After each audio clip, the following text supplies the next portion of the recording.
Good morning friends. तो जैसे कि हम इंडियन ज्योग्राफी का जो सीरीज स्टार्ट किए थे उसमें हम लोग देखे थे कर्क रेखा के बारे में, कर्क और देशांतर रेखा, इतना तक हम लोग देख लिए थे। और टाइम कैसे कैलकुलेट किया जाता है हम लोग वो भी देख लिए थे। तो आज हम देखेंगे भारत के जो समुद्री सीमा है और जो तटीय राज्य है उसके बारे में देखेंगे, यानी भारत की समुद्री सीमा तथा तटीय राज्य, यानी जो भारत के तट से लगे हुए जो राज्य है आज हम लोग उसके बारे में देखेंगे। क्योंकि पहले तो क्या होता था कि फैक्ट पूछता था कि कौन सा राज्य सबसे ज्यादा समुद्री सीमा बनाता है या कौन सा राज्य सबसे कम समुद्री सीमा बनाता है, लेकिन आजकल क्या होता है कि वो दे देता है क्रमबद्ध सजाने के लिए, छोटे से बड़ा या बड़े से छोटे क्रमबद्ध सजाइए कि कौन सबसे अधिक लगा रहा है, कौन सबसे कम समुद्री सीमा लगा रहा है, उस अनुसार देता है क्रमबद्ध उसको सजाने के लिए। तो आज हम देखेंगे भारत की समुद्री सीमा और तटीय राज्य के बारे में, और ये लेक्चर 3 है।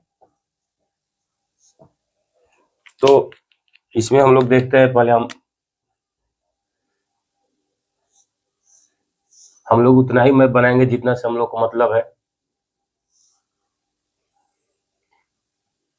ये मान लीजिए भारत की क्या है,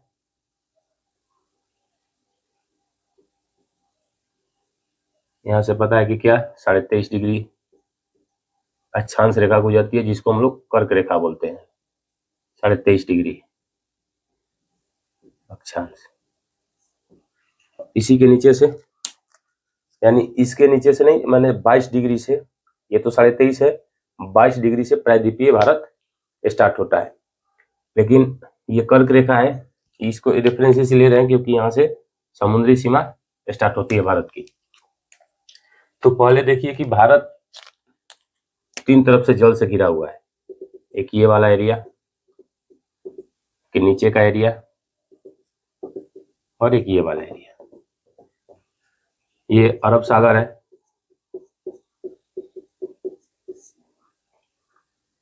ये हिंद महासागर है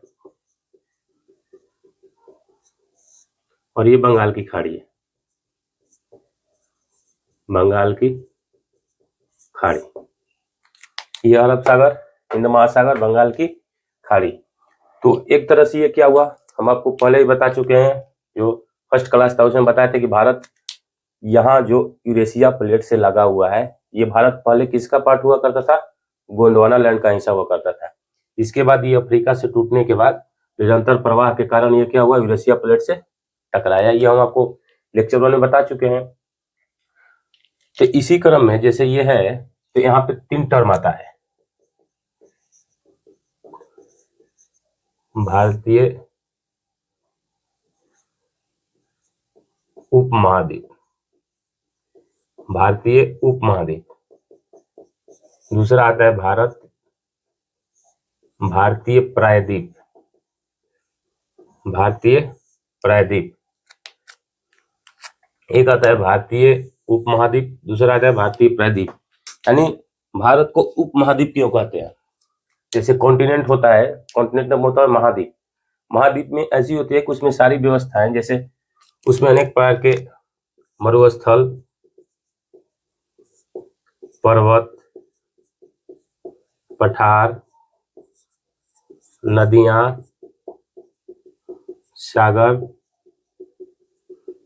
महासागर, यानी अनेक प्रकार की जो भौगोलिक परिस्थितियां हैं वो सारी विद्यमान रहती है कहाँ, एक महाद्वीप में। ये कहाँ विद्यमान रहती है, महाद्वीप में। और इसका आकार क्या होता है, साइज, इसका आकार बड़ा होता है। इसका आकार कैसा होगा, इसका आकार बड़ा होगा। तो महाद्वीप का आकार बड़ा होता है और इसमें अनेक प्रकार की कई मरुस्थल पाई जाती है। जैसे मान लीजिए ऑस्ट्रेलिया को ले लीजिए, ऑस्ट्रेलिया में देखेंगे उसके पश्चिमी पार्ट में और दक्षिणी पार्ट में अनेक प्रकार के मरुस्थल पाए जाएंगे।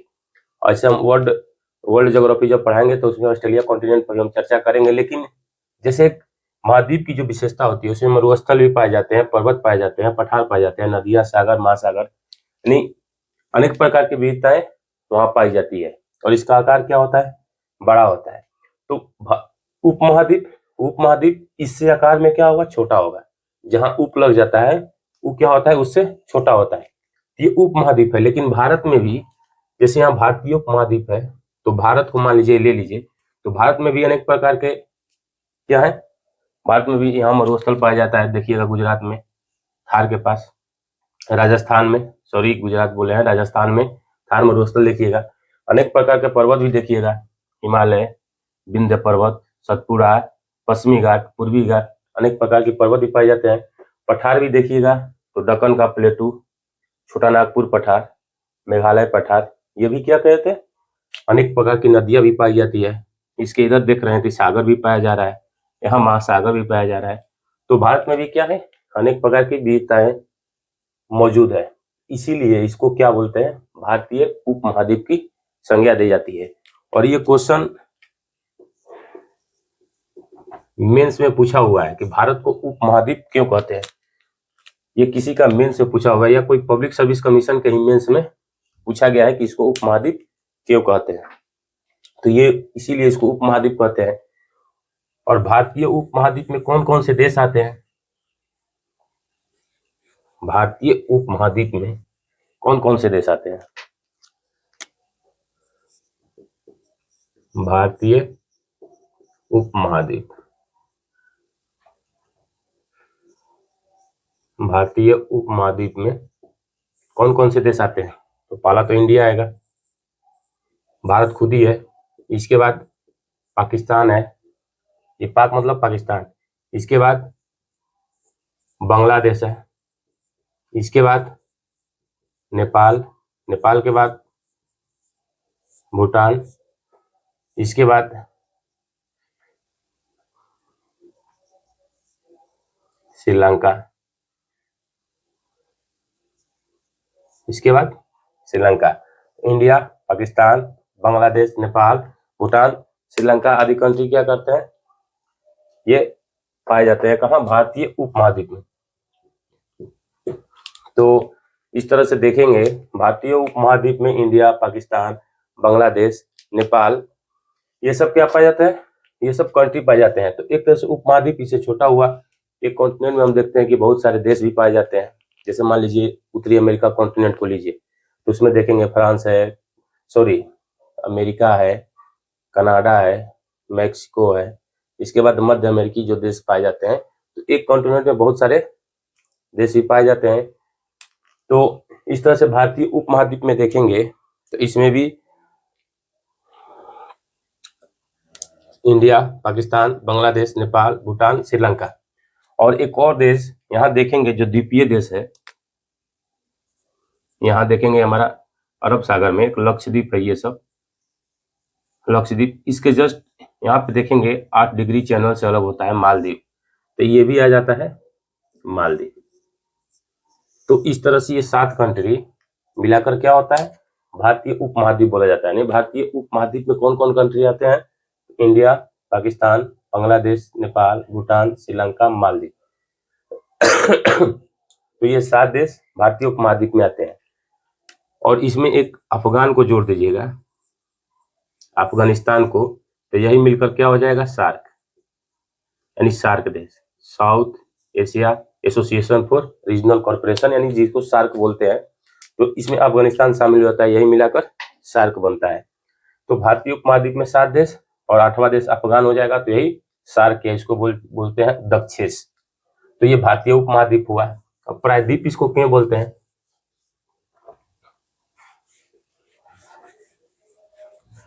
प्रायद्वीप वैसा क्षेत्र होता है जो 3 तरह से जल से घिरा हो, यानी प्रायद्वीप,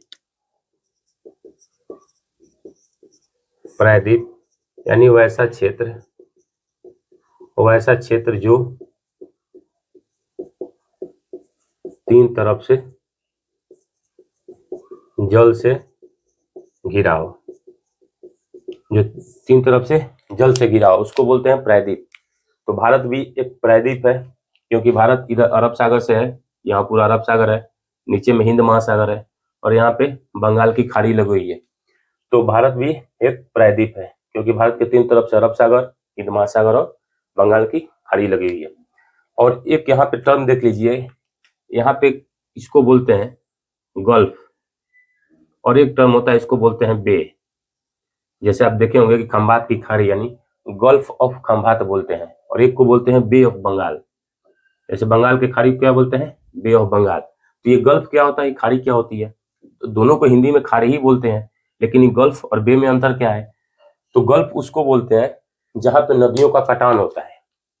इसमें देखेंगे तो ये मेरा पश्चिमी घाट है, जो आगे हम इसको पढ़ाएंगे, ऐसे ब्रीफ कर दे रहा हूँ कि जैसे ये पश्चिमी घाट है, तो ये देखेंगे ये बहुत 45 डिग्री पे ही बहुत ऊंची ढाल है इसकी, ये बहुत ऊंचा उठा हुआ पर्वत है, और इससे नदियां गिरती है तो ये गाद नहीं लाती है, ये नदियां एस्चुरी बनाती है, सीधा ऊपर से नीचे गिरती है। तो जब ये ऊपर से नीचे गिरती हैं तो ये कटान करती है, ये नदियां कटान करती है। तो ये गल्फ जो है ना, ये सिकुड़ता नहीं है, यानी गल्फ में हमेशा कटान होगा, ये सिकुड़ेगा नहीं। लेकिन जैसे ये खाड़ी हुई तो खाड़ी देखेंगे गंगा, यहाँ पे नदियां जैसे गंगा हुआ, गोदावरी, कृष्णा, जो भी नदियां आती हैं ये अपने साथ अवसाद लाती हैं। क्या लाएंगी, अवसाद लाएंगी। और जब ये अवसाद लाती हैं तो ये अवसाद को कहाँ पाटेंगी, इस समुद्र के तट पे। तो यहाँ पे अवसाद का जमा होते रहता है, तो इससे अवसाद का जमा होगा तो ये क्या होगी, ये सिकुड़ती चली जाएंगी। तो यहाँ पे सिकुड़न होता है, लेकिन यहाँ पे फैला होता है, यहाँ पे कटान होगा। तो इसीलिए इसको बोलते हैं गल्फ और इसको बोलते हैं खाड़ी। यानी जो बे हुआ, बे में हमेशा क्या होगा, अवसाद जमा होगा, तो वहां पे क्या होगा, सिकुड़न होगा। तो जो ये बे बोला जाता है वहां पे सिकुड़न होता है, और यहाँ पे गल्फ में कटाव होता है। ये गल्फ और वो बे बोला जाता है। ये भारतीय उपमहाद्वीप और भारतीय प्रायद्वीप, इसके बारे में बता दिए कि भारत को प्रायद्वीप क्यों कहते हैं और उप प्रायद्वीप उपमहाद्वीप क्यों कहते हैं। तो हम भारत की समुद्री सीमा के बारे में देखते हैं।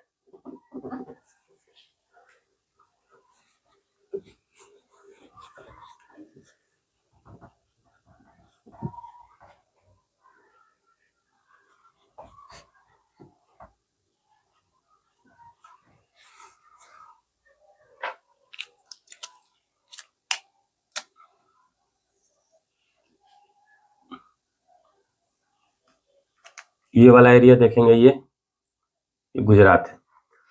गुजरात के बाद हम पहले बना लेते हैं केरल। यहाँ से मान लीजिए यहाँ तक केरल लगा हुआ है, ये मान लीजिए केरल है, और केरल से ही यहाँ बीच में तमिलनाडु, ये वाला एरिया तमिलनाडु का है। और यहीं से देखेंगे आंध्र प्रदेश कुछ इस तरह से काफी लंबा, इसका भी तट है, ये आंध्र प्रदेश है, ये आंध्र प्रदेश कुछ इस तरह से है। इसके बाद यहाँ पे ये स्टेट अलग हुआ था 2020 में जो बना था, ये तेलंगाना, ये है तेलंगाना। और तेलंगाना यहीं से देखेंगे, यहाँ से ये वाली स्टेट उड़ीसा, ये कौन सी स्टेट है, उड़ीसा।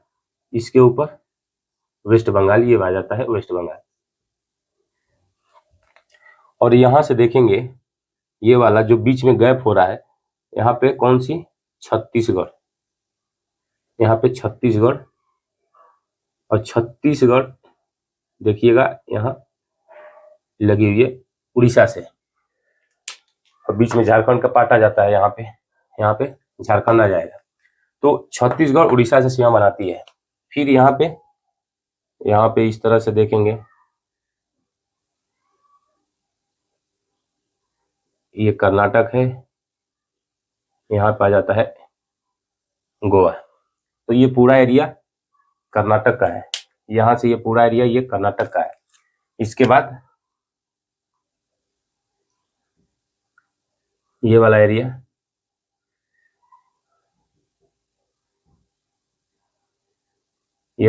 महाराष्ट्र का है, यह है महाराष्ट्र। बस शॉर्ट फॉर्म लिख दे रहे हैं, समझ जाइएगा। ये महाराष्ट्र, ये है गुजरात, ये है गोवा, ये है कर्नाटक, ये है केरल, ये है टीएन मतलब तमिलनाडु, ये आंध्र प्रदेश, ये उड़ीसा, ये है वेस्ट बंगाल, और ये है छत्तीसगढ़। एक बार एग्जाम में क्वेश्चन पूछा गया था कि तेलंगाना की सीमा किस किस स्टेट से लगती है। तो यहाँ देख लीजिए, तेलंगाना की सीमा कर्नाटक से लग रही है, महाराष्ट्र से लग रही है, छत्तीसगढ़ से लग रही है, आंध्रा से लग रही है, तमिलनाडु से नहीं लग रही, केरल से नहीं लग रही और उड़ीसा से नहीं लग रही है। यह है तेलंगाना। तो तेलंगाना की सीमा कर्नाटक से लग रही है, महाराष्ट्र से लग रही है, छत्तीसगढ़ से, आंध्र प्रदेश से, लेकिन उड़ीसा से नहीं लग रही है। उसमें एक ऑप्शन उड़ीसा था, आप इजीली एलिमिनेट कर सकते थे, उड़ीसा से नहीं लगती है। तो ये भारत की जो इतने राज्य हैं, ये क्या है, तटीय राज्य है। टोटल देखेंगे तो 1 2 3 4 5 6 7 8 9, यानी टोटल 9 राज्य। यानी भारत से समुद्री सीमा साझा करने वाले कितने राज्य हैं? 9 राज्य है। 9 राज्य है, याद रखिएगा इस पे, राज्य 9 है। अगर राज्य प्लस केंद्र शासित प्रदेश आएगा तो एक पौंडीचेरी भी आएगा, यहाँ अंडमान निकोबार भी आएगा, लक्षद्वीप भी आएगा। तो हम सिर्फ राज्य का बात कर रहे हैं। ये लक्षद्वीप, अंडमान निकोबार, पौंडीचेरी हमको नहीं ले रहे हैं।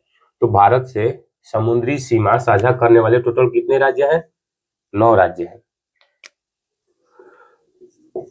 पश्चिमी तट पे, ये पश्चिमी तट है, ये पश्चिम लिखा हुआ था, यानी पश्चिमी तट। पश्चिमी तट पे कितने राज्य हैं? गुजरात, महाराष्ट्र, गोवा, कर्नाटक, केरल, यानी टोटल 5 राज्य हैं। पूर्वी तट पे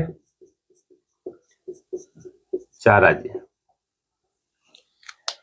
पश्चिमी तट पे 5, पूर्वी तट पे 4 राज्य हैं। यहाँ देख लीजिए, वेस्ट बंगाल, उड़ीसा, आंध्र प्रदेश, तमिलनाडु। टोटल लंबाई कितनी है भारत की? भारत तट की कुल लंबाई, ऐसे तो मुख्य भूमि अगर लेंगे, ये वाला, ये मुख्य भूमि, तो इसमें 6100 किलोमीटर है, 6100 किलोमीटर। अगर टोटल को जोड़ देंगे, ये भी और ये दोनों मिला देंगे, लक्षद्वीप और ये अंडमान निकोबार वाला और ये लक्षद्वीप वाला, तो इसमें टोटल हो जाएगी, टोटल लंबाई हो जाएगी 7516 किलोमीटर। ये पहले का था। ये कैसे मेजर किया जाता था? जैसे ये मान लीजिए कोई राज्य है, सॉरी ये मान लीजिए कोई देश है, जैसे मान लीजिए भारत है, ये मान लीजिए भारत है। तो ये कैसे मेजर किया जाता था? तो इसमें क्या होता कि एक सीधी एक बेस लाइन आधार रेखा बना दी जाती थी। यहाँ मान लीजिए, और कोई मान लीजिए कोई देश ऐसे ऐसे है, तो इसमें क्या किया जाता था कि इसमें सीधा एक आधार रेखा बना दिया जाता था। मान लीजिए ये वाली आधार रेखा है, तो ये जो सीधा स्ट्रेट लाइन है, इसी को मेजर कर लिया जाता था। ये इसकी लंबाई कितनी है, उसी आधार पे हम बोल देते थे कि इसकी लंबाई 6100 किलोमीटर है, मतलब सीधा लाइन। इस हम क्या करते थे, जैसे ये वाली मान लीजिए लाइन है, तो इसमें इसको नहीं मेजर करते थे, पहले इसको नहीं मेजर किया जाता था। ये मतलब सीधा लाइन है, तो ये जो लंबाई हुई, इसी को बोलते थे कि हाँ इतनी तटरेखा की लंबाई है। लेकिन इसको मिनिस्ट्री ऑफ होम अफेयर ने, यानी गृह मंत्रालय ने,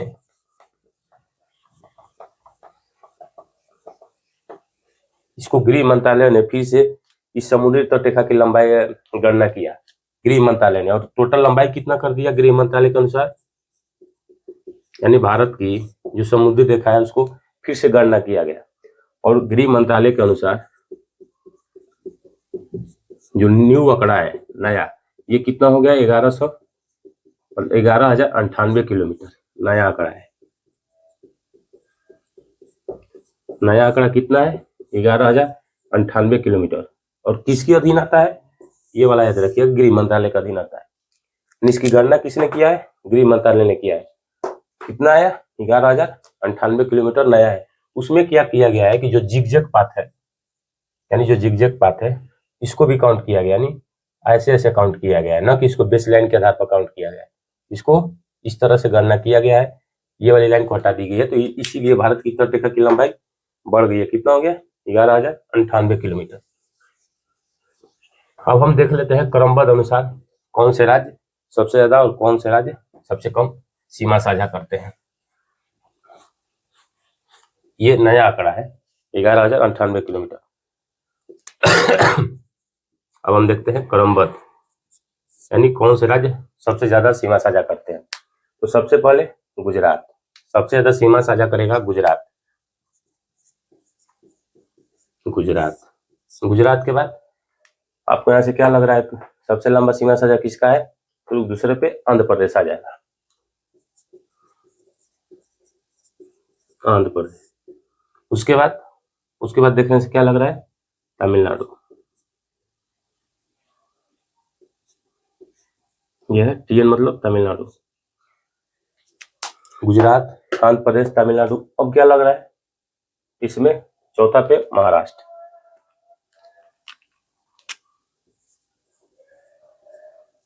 महाराष्ट्र के बाद 5 पे केरल। केरल के बाद उड़ीसा। केरल के बाद उड़ीसा के बाद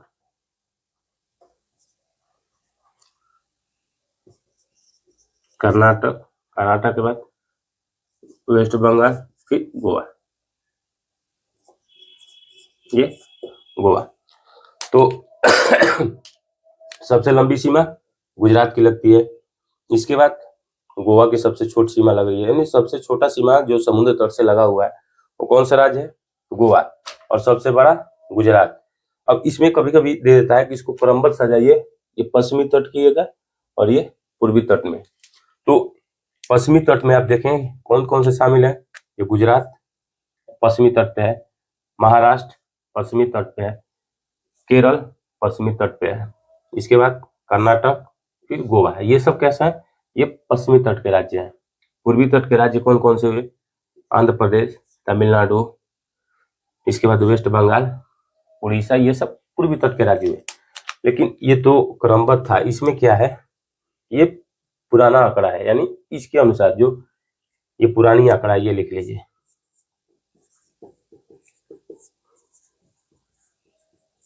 पुराना आंकड़ा के अनुसार ये जो क्रमबद्ध है ये भी पुराना आंकड़ा के अनुसार है। गुजरात, आंध्र प्रदेश, तमिलनाडु, महाराष्ट्र, केरल, उड़ीसा, कर्नाटक, वेस्ट बंगाल और गोवा, ये सब पुराने आंकड़े के अनुसार है। लेकिन जब नया आंकड़ा में देखेंगे, यहाँ जो गृह मंत्रालय द्वारा जो नया रिकॉर्ड दिया गया है उसमें देखेंगे तो गुजरात के बाद यहाँ देखेंगे तमिलनाडु आ जाएगा, यानी नया आंकड़ा में गुजरात के बाद यहाँ तमिलनाडु आ जाएगा, तमिलनाडु फिर आंध्र आ जाएगा। नया आंकड़ा में गुजरात, तमिलनाडु, आंध्र है, ये 3 स्टेट क्रमबद्ध याद रखिएगा। पुराने आंकड़ा में गुजरात, आंध्र प्रदेश, तमिलनाडु, महाराष्ट्र, केरल, उड़ीसा, कर्नाटक, वेस्ट बंगाल और गोवा, ये पुराने आंकड़ों के अनुसार है।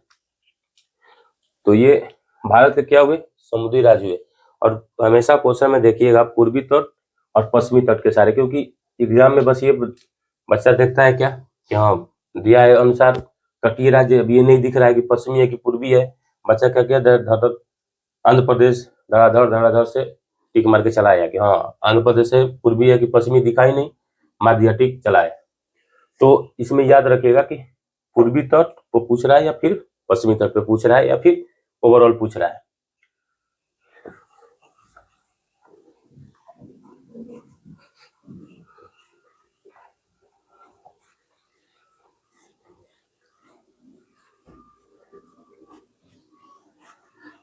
और नया जो आंकड़ा है 11,098 किलोमीटर, वो वाला याद रखिएगा, ये गृह मंत्रालय का नया आंकड़ा है। और उसमें तीन कौन से राज्य थे मैं ये भी बता दिया हूं।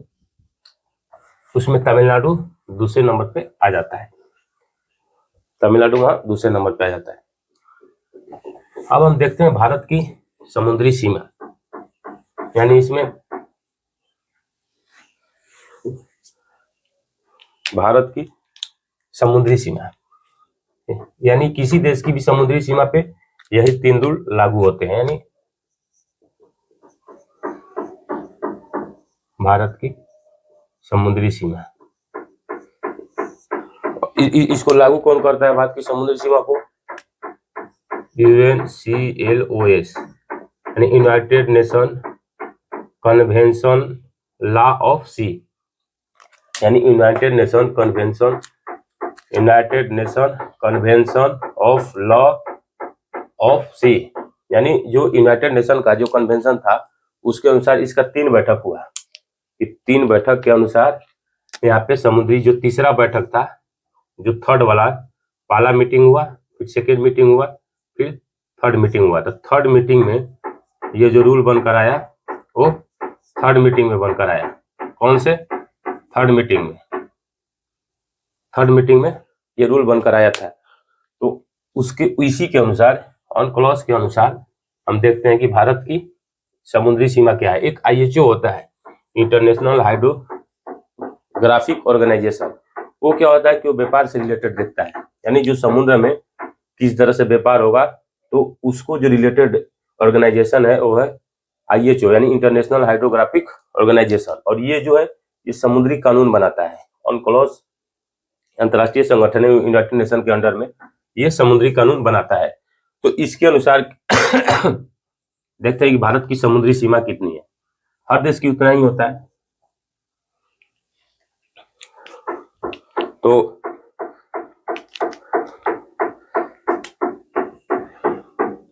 यानी भारत की समुद्री सीमा, पहला होता है प्रादेशिक सीमा। इसको 3 पार्ट में बांटा जाता है। अनक्लॉज के अनुसार ये 3 पार्ट में बांटा जाता है। तो पहला को बोलते हैं प्रादेशिक सीमा। पहला को बोलते हैं प्रादेशिक सीमा। तो प्रादेशिक सीमा क्या होता है कि ये 12 नॉटिकल माइल तक होता है। 12 नॉटिकल माइल। ये नॉटिकल माइल, समुद्री जो माइल है, ये नॉटिकल माइल यानी समुद्री जो दूरी मापी जाती है, ये नॉटिकल माइल से मापी जाती है। यानी एक नॉटिकल माइल बराबर 1.8 किलोमीटर। एक नॉटिकल माइल 1.8 किलोमीटर के आसपास होता है। और एक जो मील है, ये नॉटिकल माइल समुद्र में होता है। ये एक मील जो होता है 1.60 किलोमीटर होता है। तो ये स्थल पे मापा जाता है। एक मील ये स्थलीय भाग पे, और ये जो नॉटिकल माइल है ये समुद्रीय भाग पे मापा जाता है। तो ये नॉटिकल माइल ज्यादा दूरी होती है नॉटिकल माइल की। तो प्रादेशिक सीमा क्या है कि 12 नॉटिकल माइल तक है। तो इसमें देखेंगे ये प्रादेशिक सीमा ये कैसे मापी जाती है। जैसे किसी देश की बाउंड्री मान लीजिए कुछ इस तरह से है, मान लीजिए काटा फाटा ज्यादा है, तो ये कैसे मानी जाती है कि ये पहले एक बेस लाइन तैयार किया जाता है।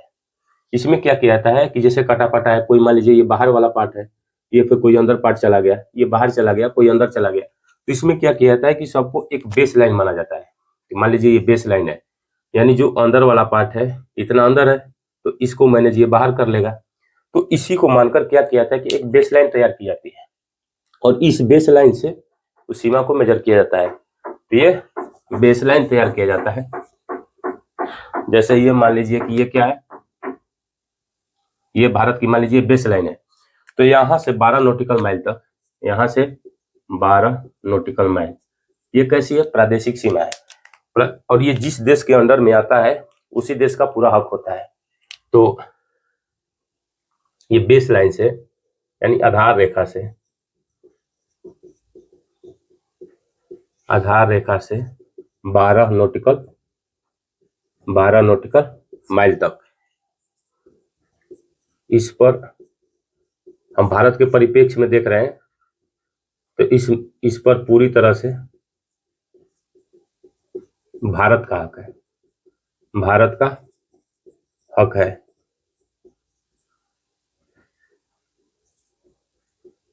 इस पर सरकार क्या कर सकती है, यानी भारत सरकार जो है इस पर टैक्स लगा सकती है, टैक्स लगा सकती है। जो भी यहाँ संसाधन होगा, संसाधन का दोहन करना, ये सब किसका हक है, भारत का हक है। इसमें संसाधन दोहन भी कर सकती है। और मान लीजिए गलती से कोई जहाज यहाँ पे आया किसी भी दूसरे देश का, यानी जिस सीमा के अंडर में है, अब मान लीजिए कोई दूसरे देश का जहाज इसमें आ गया, तो इसमें ये क्या कर सकती है, उस जहाज को कैप्चर भी कर सकती है, यानी जिस देश के अंदर आया ये कैप्चर कर सकती है।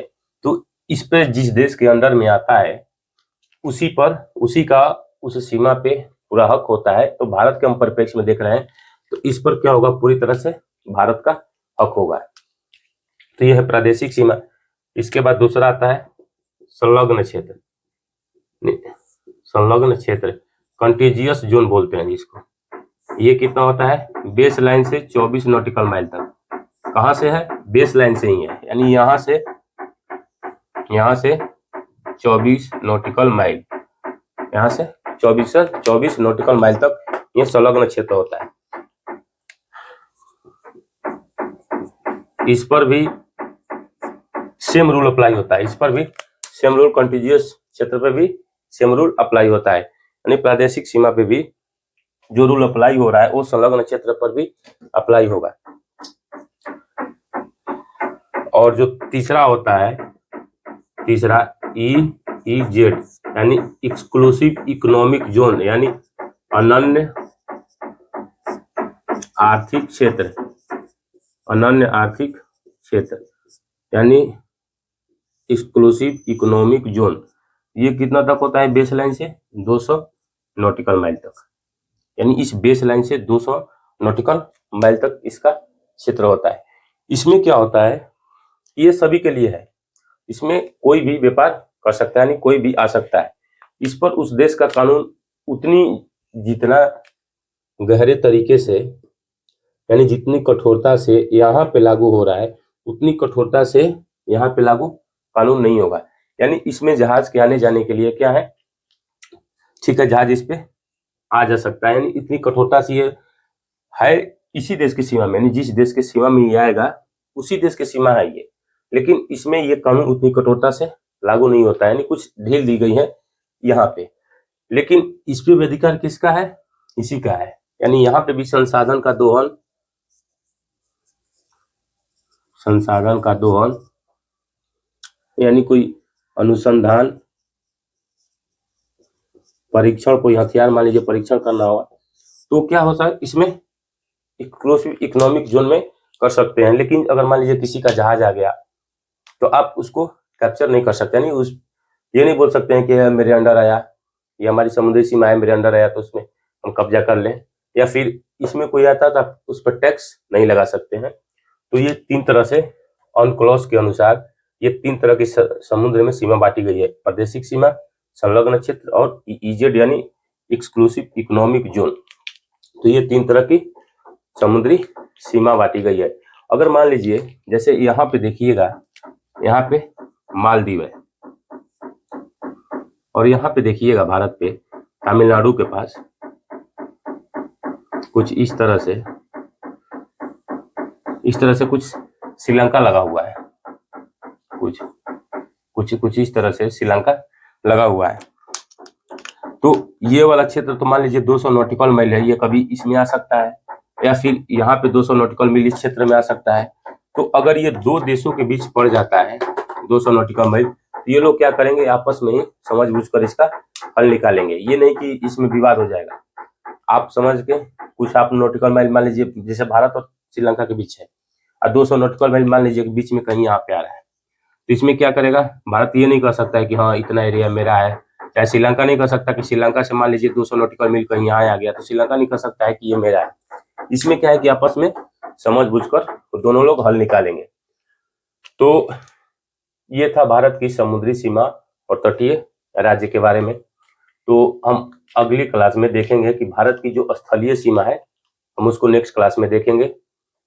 आज के लिए इतना ही, धन्यवाद।